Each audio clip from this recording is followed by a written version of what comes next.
नमस्कार। नक्षत्र दुनिया चैनल में आप सभी का हार्दिक स्वागत है। आज के वीडियो में हम ये जानेंगे कि कुंडली के छठवें भाव में कौन से ग्रह सबसे अच्छा रिजल्ट देते हुए पाए जाते हैं। इसके अलावा यदि कोई शुभ ग्रह कुंडली के छठवें भाव में आकर बैठता है तब किस प्रकार का फल देगा, इसे भी समझेंगे। और यदि छठे भाव का स्वामी केंद्र के घरों में अथवा त्रिकोण भाव में जाकर बैठ जाए तब किस प्रकार का फल देगा, इसे भी समझने का प्रयास करेंगे। और छठवें भाव का स्वामी अलग अलग भावों में किस प्रकार का फल देता है, इस पर भी आज के वीडियो में चर्चा की गई है। मित्रों, चीज़ों को मैंने वीडियो में स्टेप बाय स्टेप लेने का प्रयास किया है। कृपया कार्यक्रम को पूरा देखें और अंत तक देखें। यदि आप चैनल पर नए हैं तो चैनल को सब्सक्राइब अवश्य करें। आइए शुरू करते हैं। मित्रों, कुंडली के छठवें भाव से हम रोग का, ऋण का, शत्रुओं का विचार प्रमुख रूप से करते हैं। यदि छठे भाव का स्वामी छठे भाव में ही बैठा हो तो ये काफ़ी मजबूत और सकारात्मक स्थिति कही जाती है, क्योंकि छठे भाव का स्वामी जब छठे भाव में ही होगा तो व्यक्ति की रोग से, ऋण से और शत्रुओं से रक्षा होती है, क्योंकि उसे छठे भाव का स्वामी ही इसलिए बनाया गया होता है ताकि वह व्यक्ति की रोग से, ऋण से और शत्रुओं से प्रमुख रूप से रक्षा कर सके। छठा भाव मजबूत होने से व्यक्ति कॉम्पिटिशन्स एग्जाम में आसानी से सफलता अर्जित कर पाता है। यदि छठा भाव कमज़ोर हो जाए तब इसका क्या प्रभाव होगा या फिर इसकी मजबूती आप किस प्रकार से देखेंगे, इसे समझने के लिए हम वीडियो में आगे चर्चा करेंगे। पहले हम समझ लेते हैं कि हमारे छठे भाव का स्वामी ग्रह कौन सा ग्रह बन रहा है। मित्रों, यदि कुंडली के छठवें भाव में राशि का अंक 1 लिखा हो या फिर 8 लिखा हो तो समझ लीजिए कि आपका षष्ठेश ग्रह मंगल ग्रह है। यदि छठवें भाव में राशि का अंक 2 लिखा हो या 7 लिखा हो तो समझ लीजिए कि आपका षष्ठेश ग्रह शुक्र ग्रह है। यदि कुंडली के छठवें भाव में राशि का अंक 3 लिखा हो अथवा 6 लिखा हो तो समझ लीजिए कि आपका षष्ठेश ग्रह बुध ग्रह है। कुंडली के छठवें भाव में यदि 4 नंबर का अंक लिखा हो तो समझ लीजिए कर्क राशि होगी, और कर्क राशि का स्वामी चंद्रमा होता है, तो समझ लीजिए कि आपका षष्ठेश ग्रह चंद्रमा है। छठवें भाव में राशि का अंक यदि 5 लिखा हो तो समझ लीजिए कि आपका षष्ठेश ग्रह सूर्य ग्रह है। कुंडली के छठवें भाव में यदि राशि का अंक 9 लिखा हो या 12 लिखा हो तो समझ लीजिए कि आपका षष्ठेश ग्रह गुरु ग्रह है।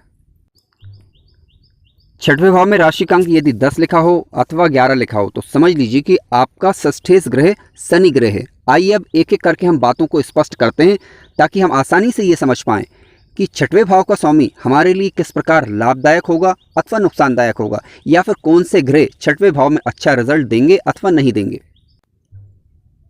मित्रों, कुंडली के छठवें भाव में राहु और शनि अच्छा फल देते हैं, क्योंकि पापा ग्रह कुंडली में अच्छा फल देते पाए जाते हैं। छठवें भाव में यदि राहु बैठा है, शनि बैठा है तो ये विशिष्ट फलदायक होंगे, क्योंकि ये शत्रुहंता योग बनाते हैं। हालांकि व्यक्ति यदि शत्रुओं को क्षमा कर दे, यानी माफ़ कर दे गलतियों पर, तो शत्रु व्यक्ति के अपने आप ही नष्ट होंगे। व्यक्ति की रोग से, ऋण से और शत्रुओं से राहु और शनि यहाँ पर बैठकर रक्षा करते हैं, यानी कुल मिलाकर शुभ फलदायक है यदि छठे भाव में राहु और शनि बैठे हुए हैं तब। ठीक है, तो शत्रुहंता योग बनाते हैं। ऐसे व्यक्तियों के शत्रु कम होते हैं, या शत्रु होते भी हैं तो कह सकते हैं कि उनसे व्यक्तियों की रक्षा राहु और शनि यहाँ पर बैठकर करते हैं। व्यक्ति शत्रुओं को परास्त करने वाला होता है। राहु और शनि कुंडली के छठवें भाव में बैठ जाएं तब। यदि ये षष्ठेश के मित्र हो जाएं तो काफ़ी अच्छा और सकारात्मक परिणाम देंगे, लेकिन मान लीजिए ये षष्ठेश के मित्र नहीं है तब भी छठवें भाव में राहु और शनि के शुभ प्रभाव देखने को मिलते हैं। यदि मंगल ग्रह यहाँ पर बैठ जाए तब किस प्रकार का फल देता है, आइए समझते हैं। मित्रों, मंगल ग्रह यदि कुंडली के छठवें भाव में बैठ जाता है या फिर कुंडली के तृतीय भाव में, क्योंकि तृतीय भाव और छठवें भाव में मंगल ग्रह भाव कारक ग्रह माना गया है, यानी क्रूर ग्रह भी। देखिए, हमने पापा ग्रहों की चर्चा करी अभी, तो क्रूर ग्रह कौन से? सूर्य ग्रह और मंगल ग्रह, क्योंकि ये अग्नि तत्वी ग्रह हैं। ठीक है, सूर्य और मंगल यदि यहाँ पर बैठ जाएं, या सूर्य ग्रह बैठ जाए या मंगल ग्रह बैठ जाए तो इनके सकारात्मक प्रभाव देखने को मिलते हैं। अब देखिए, पहले हम मंगल की चर्चा कर लेते हैं। मंगल ग्रह यदि कुंडली के छठवें भाव में बैठता है तो रोग से, ऋण से, शत्रुओं से व्यक्ति की रक्षा तो करेगा ही, साथ साथ व्यक्ति ऋण लेकर, यानी कर्जा लेकर अपने जीवन को ऊपर उठा सकता है। कर्जा लेने का मतलब ये नहीं कि कर्जा लिया और उसका उपभोग कर लिया, यानी कर्जा लेकर व्यक्ति अपने कार्यों को कर सकता है, जिसके कारण उसका जीवन बुलंदियों पर जा सकता है। ठीक है, व्यक्ति कर्जा लेता भी है, कर्जा टाइम पर चुकाता भी है, तो ऐसा मंगल व्यक्ति को शत्रुहंता तो बनाएगा ही बनाएगा, साथ साथ व्यक्ति का जीवन भी उठाने का कार्य ऐसा मंगल करता है। लेकिन ध्यान रखें कि मंगल शुभ होना चाहिए यहाँ पर। ठीक है, कुंडली का कारक ग्रह बनकर बैठा हुआ हो तो अच्छा रिजल्ट देखने को मिलता है। आइए अब सूर्य की स्थिति पर विचार कर लेते हैं। मित्रों, सूर्य नैसर्गिक रूप से शुभ ग्रह माना गया है। ठीक है, अब ये यदि कुंडली के छठवें भाव में बैठता है तो क्योंकि अग्नि प्रधान ग्रह और क्रूर ग्रह की संज्ञा भी इसे दी गई। क्रूर ग्रह इसलिए क्योंकि अग्नि तत्वीय ग्रह होने के कारण जब ये छठवें भाव में बैठेगा तो रोग से रण से शत्रुओं की व्यक्ति की रक्षा तो करेगा ही करेगा, साथ साथ कंपटीशन एग्जाम में जो विद्यार्थी भाग ले रहे हैं उनके लिए काफ़ी सुफलदायक। क्यों? क्योंकि ये छठवें भाव से हम नौकरी का विचार भी करते हैं, कंपटीशन का विचार करते हैं। ठीक है, तो सूर्य का यहाँ होना काफ़ी अच्छा माना गया है इस दृष्टिकोण से। रोग ऋण शत्रुओं से तो व्यक्ति की रक्षा होगी यहाँ पर। आइए अब विचार करते हैं कि शुभ ग्रह यहाँ पर बैठ जाएं तब क्या। मित्रों, यदि शुभ ग्रह कुंडली के छठवें भाव में बैठ जाते हैं तो ये अच्छा फल देंगे या बुरा फल देंगे, इस पर थोड़ा सा विचार कर लेते हैं। देखिए, शुभ ग्रह मान लीजिए कि गुरु ग्रह यहाँ पर बैठा हुआ है या शुभ चंद्रमा बैठा हुआ है तो किस प्रकार का फल देगा। देखिए, शुभ ग्रह जब कुंडली के छठवें भाव में आकर बैठते हैं तो इस घर के बुरे प्रभावों को अच्छा करने का प्रयास करते हैं। यानी शुभ ग्रह चाहे अच्छे घर यानी अच्छे घरों में बैठे, केंद्र के घरों में, त्रिकोण के घरों में, या फिर कह सकते हैं कि त्रिक भावों में बैठे, तो फल बुरे नहीं देंगे। वहाँ पर होगा क्या, बशर्ते वो पीड़ित ना हो रहे हों, होगा ये कि छठवें भाव में मान लीजिए गुरु ग्रह यहाँ पर बैठा तो इस घर की बुराइयों को वो दूर करने का प्रयास ऐसा गुरु करता है, जिसकी वजह से ऊर्जा का क्षय होता है और ग्रह स्वयं कमजोर पड़ जाता है। ठीक है, यानी शुभ ग्रह इन भावों में अच्छा रिजल्ट देते हैं, यानी इन घर की बुराइयों को, रोग से, ऋण से, शत्रुओं से व्यक्ति की रक्षा करेंगे, जिसके कारण वह स्वयं कमजोर हो जाते हैं। ठीक है, जिसके कारण जिन भावों के वो स्वामी होते हैं उन भावों से संबंधित अच्छे रिजल्ट में कमी आ जाती है। ठीक है, उम्मीद करता हूं कि अब आप समझ रहे होंगे कि यदि शुभ ग्रह कुंडली के छठवें भाव या आठवें भाव या 12वें भाव में बैठे तो किस प्रकार का फल देंगे। यानी कुल मिलाकर इन भावों को वो ठीक करने का प्रयास करते हैं। मित्रों, आइए अब विचार करते हैं कि यदि छठे भाव का स्वामी शुभ स्थानों में बैठ जाए तब किस प्रकार का फल देता है। देखिए, छठवें भाव का स्वामी या आठवें भाव का स्वामी या 12वें भाव का स्वामी केंद्र के घरों में, यानी पहले घर, चौथे घर, 7वें घर या 10वें घर या पंचम भाव या 9वें भाव, इनमें आकर बैठता है तो होगा ये कि इसके फल शुभ नहीं मिलेंगे। इन घरों से जिस घर में जाकर बैठेगा ये षष्ठेश आपका, उस घर से संबंधित परेशानियां बढ़ा देता है। यदि यह लग्नेश का या फिर जिस भाव में बैठा है उस भाव के भावपति का मित्र बन गया तब तो ठीक, यदि मित्र नहीं है तो ऐसी स्थिति में फिर ये उस भाव से संबंधित परेशानियों को बढ़ाता ही देखा गया है। आइए अब विचार कर लेते हैं कि छठवें भाव का स्वामी यदि अलग अलग भावों में बैठता है तो किस प्रकार का फल दे सकता है। देखिए, यदि छठवें भाव का स्वामी लग्न में बैठता है तब किस प्रकार का फल देगा। यदि लग्नेश का मित्र होकर छठवें भाव का स्वामी बैठा है या लग्नेश और कह सकते हैं कि षष्ठेश एक ही ग्रह बन जाए तब अच्छा फल देगा। ये व्यक्ति का स्वास्थ्य अच्छा होगा, शत्रु पराजित होंगे। ठीक है, व्यक्ति का स्वास्थ्य देखा जाता है कुल मिलाकर लग्न से अगर आप बात करें तो ये लग्न क्या, यानी आपका शरीर। ठीक है, यानी आप शरीर से स्वस्थ रहेंगे, रोग से, ऋण से, शत्रुओं से बचे रहेंगे यदि छठवें भाव का स्वामी और लग्नेश मित्र बन गया है तब। ठीक है, अन्यथा विपरीत रिजल्ट, यानी व्यक्ति को ये रोगी बना सकता है, शत्रुओं से घिरा हो सकता है फिर ऐसा व्यक्ति। अब समझते हैं कि दूसरे भाव में यदि बैठ जाए तब क्या। देखिए, धन भाव में जाकर यदि बैठेगा, यदि धनेश का मित्र बन गया है या लग्नेश का मित्र है यदि षष्ठम भाव का स्वामी, तब धन से संबंधित ज़्यादा परेशानियां नहीं होंगी। लेकिन यदि मान लीजिए मित्र नहीं है तो षष्ठेश यदि धन भाव में बैठता है तो व्यक्ति को ये कर्ज में फंसाता है, यानी कह सकते हैं कि व्यक्ति ऋणी हो सकता है, जीवन में धन से संबंधित समस्याओं से वह जूझ सकता है, क्योंकि नकारात्मक फल ज़्यादा मिलेंगे षष्ठेश जब केंद्र के घरों में, या कह सकते हैं कि अच्छे घरों में जाकर बैठेगा तो। लेकिन यदि ये मित्र बन जाता है, जिस भाव में बैठा उसमें जो राशि का अंक लिखा उसके राशिपति के साथ, या फिर लग्नेश का मित्र होता है, तो ऐसी अवस्था में फिर रिजल्ट में कह सकते हैं कि न्यूनता आ जाती है। ज़्यादा अच्छे मिलेंगे ऐसा तो हम नहीं बोल सकते, लेकिन हाँ, मध्यम प्रकार के फल देख सकते हैं आप। आइए बात करते हैं कि यदि छठवें भाव का स्वामी तीसरे भाव में जाकर बैठ जाता है तो किस प्रकार का फल देता है। देखिए, छठवें भाव का स्वामी जब तीसरे भाव में जाकर बैठेगा तो यहाँ सामान्यतः थोड़े से अच्छे फल इसके देखने को मिलते हैं। षष्ठेश यदि कुंडली के चतुर्थ भाव में बैठ जाता है तब भूमि, भवन, वाहन, माता से संबंधित, ठीक है, इन कार्यों में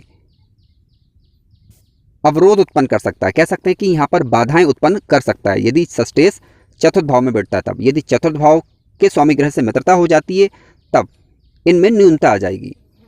यदि पंचम भाव में बैठ जाए तो देखिए, पंचम भाव से हम विवेक का, बुद्धि का विचार करते हैं, संतान का विचार करते हैं, शिक्षा का विचार करते हैं, तो इनसे संबंधित कार्यों में बाधाएं आती हैं। यानी शिक्षा में बाधा आएगी यदि कोई व्यक्ति किसी व्यक्ति की कुंडली में यदि षष्ठेश पंचम भाव में बैठा हुआ है तब।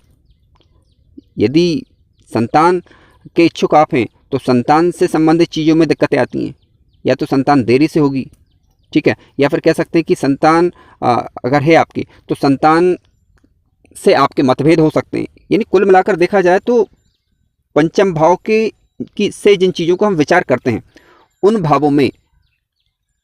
भावों से संबंधित कार्यों में मुख्य रूप से बाधाएं देखी जाती हैं। अब यदि षष्ठेश मान लीजिए कि कुंडली के सप्तम भाव में बैठ जाए तब क्या? देखिए, सप्तम भाव से हम विचार किस बात का करते हैं? पत्नी का विचार करते हैं, पार्टनरशिप का विचार करते हैं, व्यापार का विचार करते हैं। तो इन चीज़ों में अड़ंगे डालता है, यानी पत्नी से आपके मतभेद करवा सकता है ये। इसके अलावा व्यापार में यदि आप हैं, यदि पार्टनरशिप में है तो ठीक है, आपका जो भी व्यापार का पार्टनर व्यक्ति है उससे आपके मतभेद करा सकता है, व्यापार में ये घाटा दे सकता है। लेकिन मान लीजिए कि अभी षष्ठेश की और सप्तमेश की मित्रता हो जाए, तब इस प्रकार की चीज़ें देखने को फिर नहीं मिलती या फिर कम मात्रा में देखने को मिलती हैं। अब यदि यही षष्ठेश कुंडली के नवम भाव में बैठ जाए तब क्या? देखिए, कुंडली के नवम भाव में जब ये बैठ जाएगा तो नव भाव एक धर्म भाव है और उच्च शिक्षा का भाव है, तो इनसे संबंधित कार्यों में षष्ठेश यहाँ पर अवरोध उत्पन्न कर देता है। व्यक्ति की धार्मिक यात्राएं प्रभावित हो सकती, क्योंकि धार्मिक यात्राओं का विचार भी हम कुंडली के नवे भाव से ही करते हैं।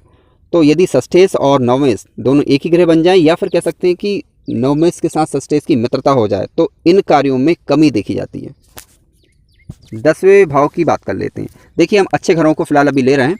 10वें भाव से हम कर्म क्षेत्र का विचार करते हैं, कार्य क्षेत्र का विचार करते हैं। यदि षष्ठेश यहाँ पर आकर बैठ जाता है तो कार्य क्षेत्र में या व्यापार में हानि पहुंचाने का कार्य कर सकता है। ये कह सकते हैं कि हमारे जो भी कार्य हैं वो बिगड़ सकते हैं। कब? कि जब षष्ठेश की दशा या अंतरदशा आएगी तब।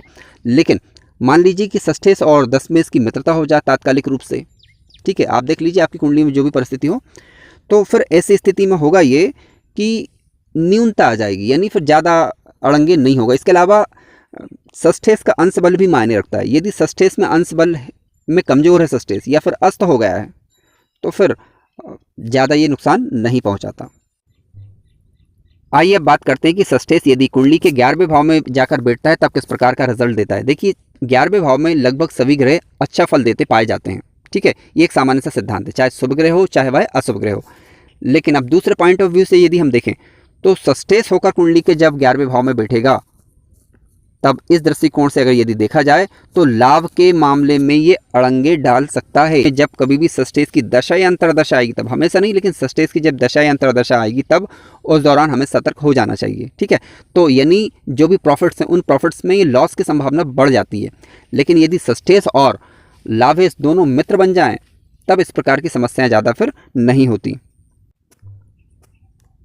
मित्रों, अब आइए विचार करते हैं कि षष्ठेश यदि कुंडली के 6वें भाव, 8वें भाव या 12वें भाव में बैठता है तब किस प्रकार के फल देता है। देखिए, यदि 6ठे भाव का स्वामी 6ठे भाव में बैठ जाए या 8वें भाव में बैठ जाए या 12वें भाव में बैठ जाए, और इसके साथ ही 8वें भाव का स्वामी 6वें में और 12वें में बैठ जाए या 12वें भाव का स्वामी 6वें में, 8वें में या 12वें में ही बैठ जाए, तो ये विपरीत राजयोग बनता है। तो ऐसी स्थिति में फिर ग्रह अच्छा रिजल्ट देते हैं। जब कभी भी इन ग्रहों की दशा या अंतरदशा आती है तब ध्यान रखें, विपरीत राजयोग के लिए 6, 8, 12 के स्वामी 6, 8, 12 में ही बैठे हों, लग्न और लग्नेश मजबूत होकर बैठे हों, यानी लग्न भी मजबूत हो, लग्नेश भी मजबूत हो और लग्नेश शुभ घरों में बैठा हुआ होना चाहिए, जैसे कि केंद्र के घरों में या त्रिकोण भाव में, ठीक है। तो ऐसी स्थिति में फिर 6, 8, 12 के स्वामी अपनी दशा या अंतरदशा में अच्छे रिजल्ट देते हुए पाए जाते हैं। मित्रों, वीडियो अच्छा लगा हो तो लाइक ज़रूर करें और चैनल पर नए हो तो सब्सक्राइब भी करें। धन्यवाद।